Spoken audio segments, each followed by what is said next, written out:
մեջ մտնել ու չհասկանալ, որ ճանապարհը փոխել է պետք է վերջո։ Եվ այդ ճանապարհը փոխելու տարբերակը մեկն է։ Հունիսի 7-ին գնալ ընտրությունների եւ չընտրել Նիկոլին։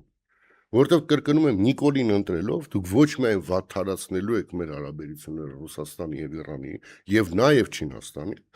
այլ դուք մի հատ սև չորրեք բերելու ես երկրի գլխին։ Որից 21 թվականին ընտրություններից օրեր անց ես մի այլ հարթակում ցավալի բան ասացի, ժողովուրդ,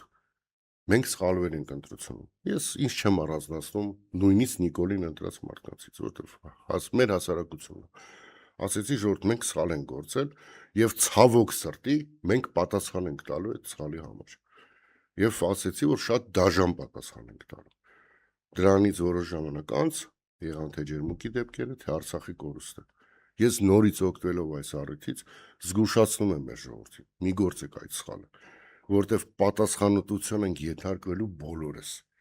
Պարզա ես այդ սխալը չեմ անի, բայց ես չեմ ուզում իմ հայրենակիցները եւս անեն այդ սխալը։ Ես չեմ ուզում որևէ հայի վնաս լինի, անկախ նրանից այդ հայ ում անդր։